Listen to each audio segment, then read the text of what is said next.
follow up our series on DC circuit, right? Norton's theorem. Norton's theorem states that any linear circuit can be simplified to an equivalent circuit consisting of a single current source and parallel resistance that is connected to a load resistor. Now, what it means is that, the idea of theorem is that we are implementing a particular law, or you say a particular rule, right? When we did definite theorem, we stated the theorem also, we stated the law, say that given any linear circuit, this becomes the formula to use, right? Nothing is changing. This Norton's theorem, what it's saying to is saying similar thing, meaning given any linear circuit, this becomes the general formula to use. Now, diagrammatically, meaning given a linear circuit, or you say given a complex circuit, you must reduce that circuit to this. This is the diagram. ISC by definition, ISC meaning I short circuit. It is the current flowing through the load resistor. ISC meaning I short circuit. It is the current flowing through the load resistor. Then small letter R.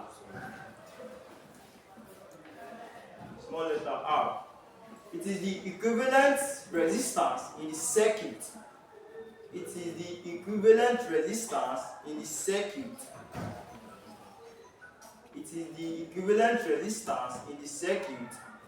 After the load resistor has been removed.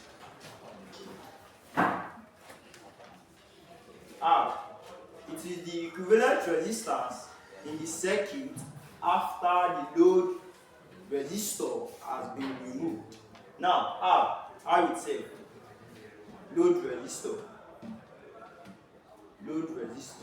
It is the resistor you are asked to calculate the current or power.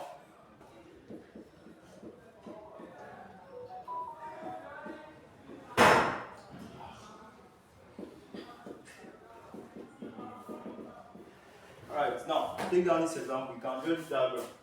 The question says that find the current in 0.5 ohms. First thing first. Now, looking at this question, what will be the first thing that will come to your mind? Go back to that definition. Go back to that theory. I want you to read it for me. It says that any linear circuit. Alright, this is the linear circuit now.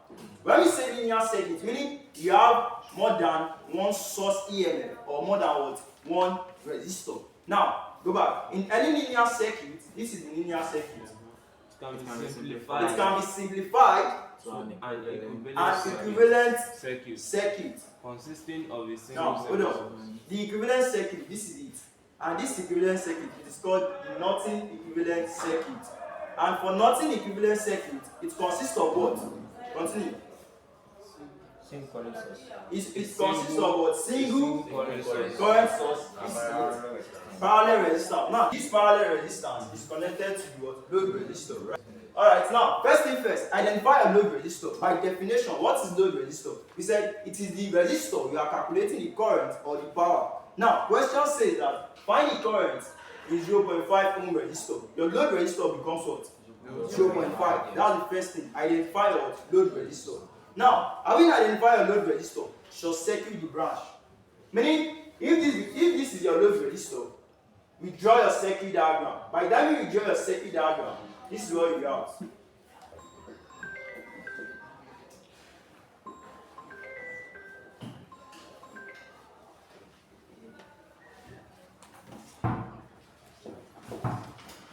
Now, what we are doing is that first thing first, our load resistor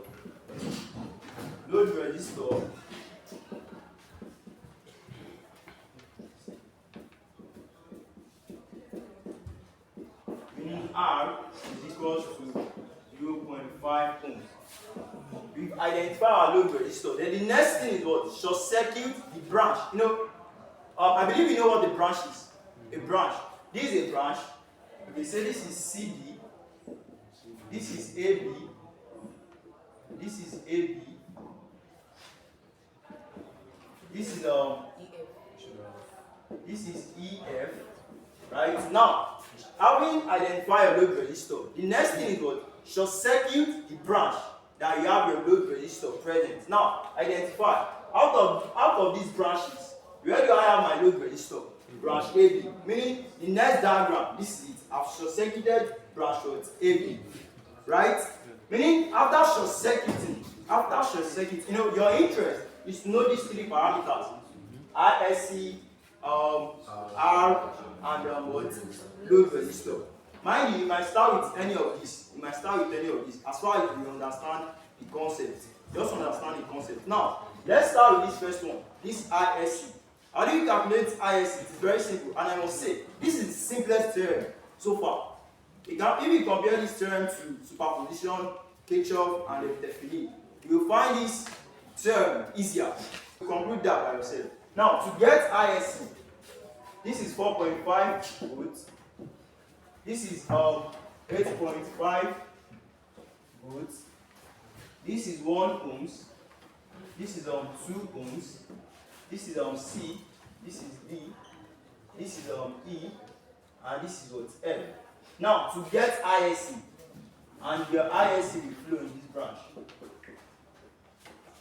Your ISC by formula is equals to the current of branch CD plus the current of branch EF.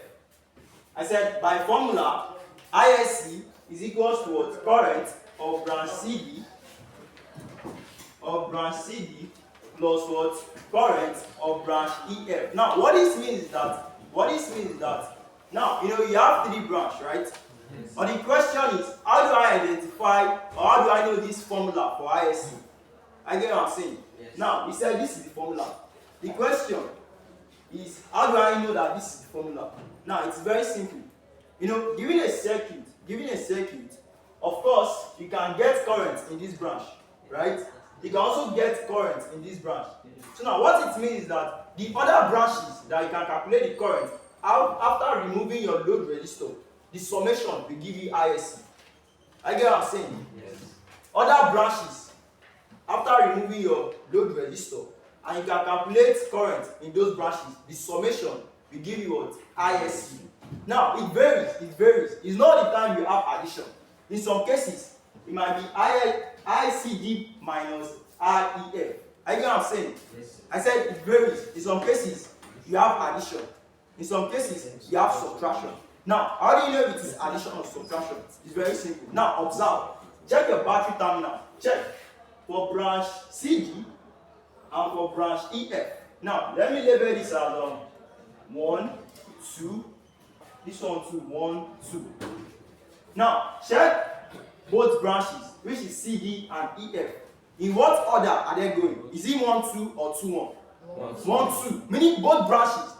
The terminal of the battery is going in the order of 1, 2. Meaning positive to negative. What if you have, let's say you have negative, positive? From here, observe. Meaning the first one is going 1, 2. The second one is going what? 2, 1. It becomes subtraction. It becomes what? Subtraction. That's the concept. Now, generally, take note. Your two branches, your focus should be the terminal. If the terminal of the two branches they are going in the same manner, it becomes what? Addition. If it is going opposite, it becomes what? Subtraction. That's why we are having addition here. Now, back to the given question. This is positive, this is negative. Now, let's solve for current of CD. That will be what? Recall from Ohm's law. From Ohm's law, R is equals to what? V over R. Meaning, call this equation 1. Now, apply equation 1 to branch CD.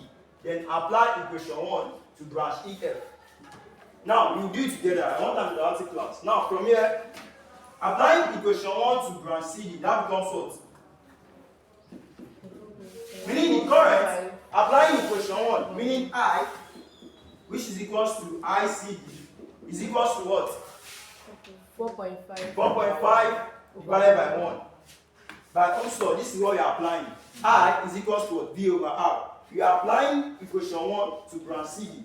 You are also applying equation 1 to branch EF. Now, let's apply equation 1 to the first branch, meaning branch CD. That becomes what? Identify your voltage and identify what? Resistor. Now, for branch CD, what's my voltage? 4.5. Meaning that 4.5 over what? 1. This becomes what? 4.5 ampere. That's for what? Branch CD.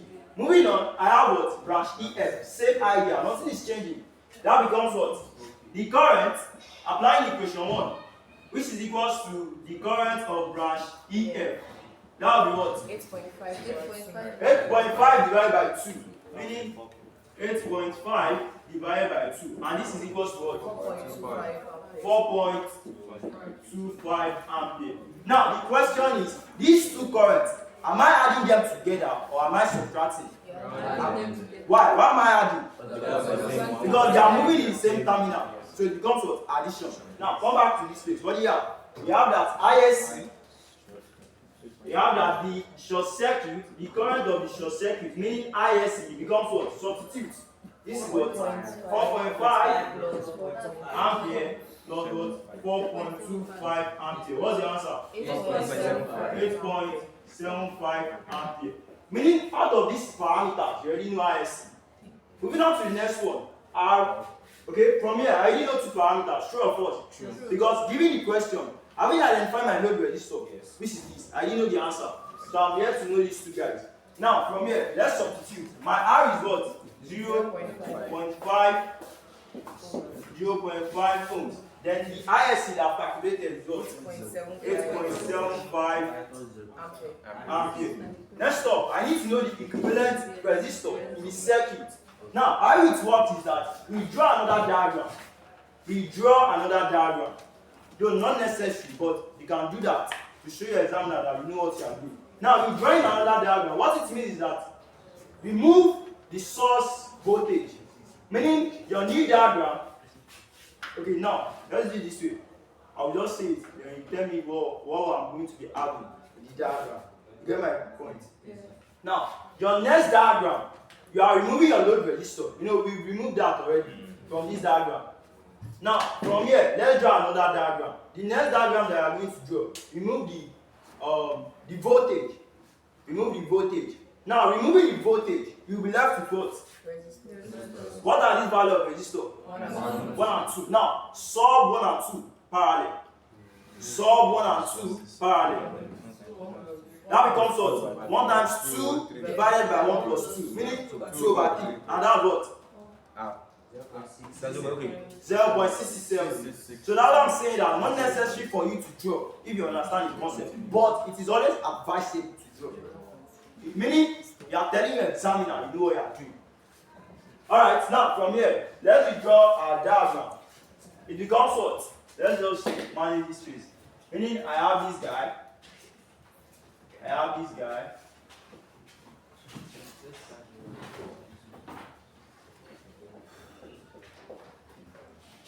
This is C, this is D, this is A, this is B, this is E, this is E, this is F, this is 2 ohms, and this is 1 ohms. This is 1 ohms. Now let's solve our RTH. Sorry, let's solve our R. R is equals to what? 1 times 2. Please let's do this together. 1 times 2 over what? 1 plus 2. And this is equals to what? 2 over 3. In decimal, what do you have? 0.667 ohms. Now, this place, what will be the value here? 0.667 ohms. Now, initially, we said, given a question, your focus, this is where you are going to write. Yes. Now, with this, the next thing will be what? Implement this guy. We call your Norton's formula, then substitute. We call your what? Norton's formula, then substitute. Meaning that the current that will flow in 0.5 ohm resistor is equals to what? Now let's make use of this formula. That will be what? I is equals to, now let's do this together. That will be what? Add into bracket 0.667 divided by 0.667 plus 0.5 multiplied by 8.75. And what's the answer? 5.0 ampere. Now, compare this theorem with the one you know. Which one do you think is easier? Norton, superposition, definite. Which one will you choose? This one, because it is very, very easy. It's easy to comprehend. In the sense that, and even it was superposition, you have to take this guy first, get your 3 values, take this one to get your 3 values, then start superposing. Similarly, if it was Kirchhoff's law, take your loop here, take your loop here, start doing simultaneous equation. I get what I'm saying? Yes, sir. So what I'm trying to say is that this method is actually what? Easier. So any question? What it means is that each theorem have their steps, right?